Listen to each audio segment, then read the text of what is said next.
For decades, this airline wasn't just a company. It was a symbol.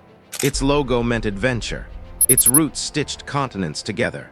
Its name carried the quiet confidence of a world that believed the future would always be bigger, faster, and farther away. And then one decision changed everything. This is the story of how one airline bet its entire future on a single airplane, a machine so ambitious it was supposed to redefine global travel, and how that bet slowly, painfully, unraveled an empire. In the 1950s and 60s, air travel was still young, but this airline was already ahead of everyone else. While others focused on regional routes, it thought globally. While competitors played it safe, this airline imagined the world as one connected map. It wasn't just flying passengers. It was shaping how the world moved. Executives believed size mattered. Bigger planes meant lower costs per seat. Bigger planes meant dominance. And most importantly, bigger planes meant nobody else could catch up. So when aircraft manufacturers began whispering about a revolutionary new jet, something massive, something never attempted before, this airline didn't hesitate. They didn't order a few. They didn't wait to see how it performed. They went all in. The plane was enormous. It could carry hundreds of passengers across oceans non-stop. Airports would need to be redesigned just to handle it. Gates, runways, terminals, everything would change to accommodate this flying giant. The aircraft promised efficiency through scale. Fill the seats and profits would follow. That was the theory. And on paper, it looked flawless. The airline invested billions, training crews, modifying airports, restructuring schedules, marketing a new era of travel where luxury and volume would coexist at 35,000 feet. Internally, executives spoke with certainty. This plane wasn't a risk, it was destiny. But the world outside, the boardroom, was already shifting. Fuel prices began creeping upward. Slowly at first, then suddenly. Oil shocks sent costs soaring. What once looked efficient now looked dangerously expensive. At the same time, travelers were changing too. Business passengers didn't want giant crowded aircraft. They wanted frequency, flexibility, and speed. Smaller jets flying more often made more sense than massive planes that needed to be filled just to break even. Competitors noticed this shift. Instead of chasing size, they invested in versatility. Twin-engine jets, point-to-point routes, aircraft that could make money even when half full. Meanwhile, this airline was locked in. Its entire network revolved around this one aircraft. Routes were built for it. Schedules depended on it. The brand itself became inseparable from this flying giant.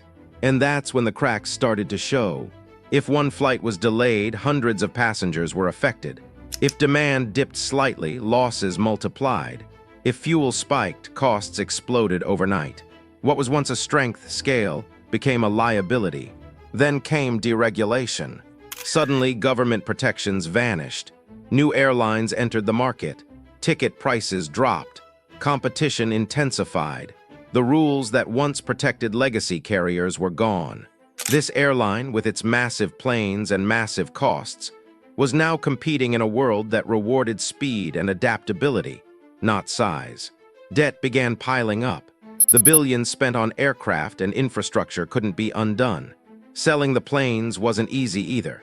Few airlines wanted something so large and so expensive to operate. Inside the company, morale shifted. Pilots noticed routes being cut. Cabin crews saw flights leaving half empty. Maintenance teams worked on aircraft that spent more time on the ground than in the air. Externally, the public didn't see the struggle yet. The logo still looked strong. The planes still flew. But financially, the airline was bleeding. Executives tried everything. They sold assets, cut staff, borrowed more money, raised ticket prices where they could, but the core problem remained untouched. The airline had bet its future on a world that no longer existed. And the plane, once a symbol of ambition, had become an anchor, pulling the company deeper into trouble with every flight. By the early 1990s, the warning signs were impossible to ignore. Losses mounted, creditors grew nervous, confidence vanished.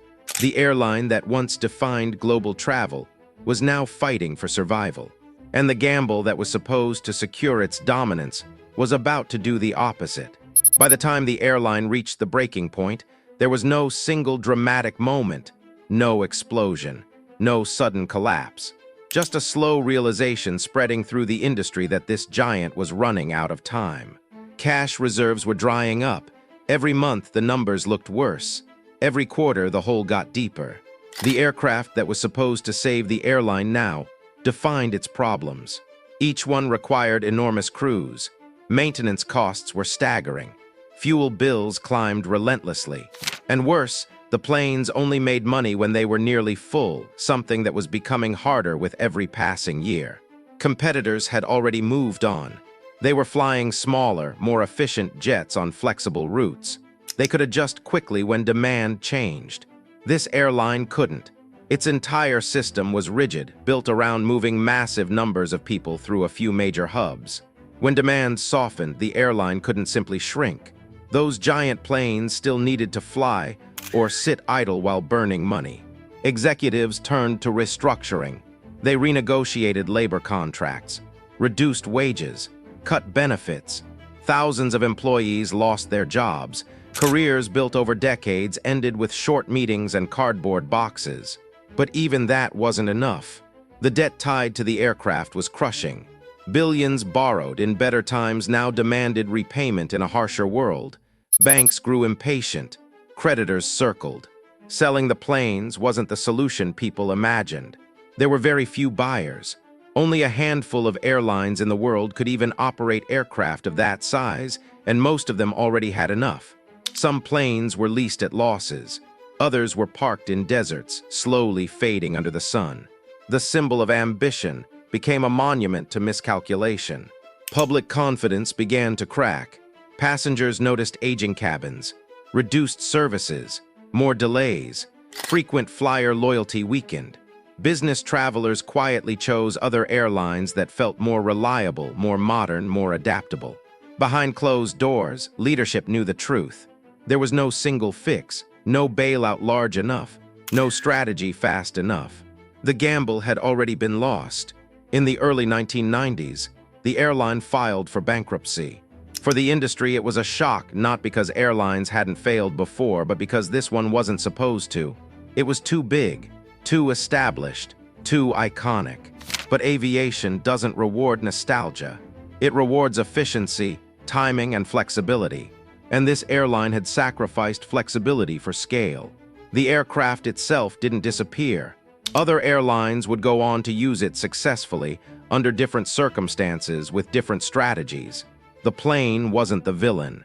The decision was betting everything on a single idea, a single aircraft, a single vision of the future, and refusing to adapt when that future changed. When the airline finally ceased operations, the silence was unsettling. Airports that once bustled with its planes stood quieter. Routes vanished. A familiar name disappeared from departure boards. For employees, it wasn't just a company closing. It was the loss of identity, pride, a shared history. For passengers, it marked the end of an era when airlines felt grander, more romantic, more certain of their place in the world. And for the industry, it became a warning that still echoes today.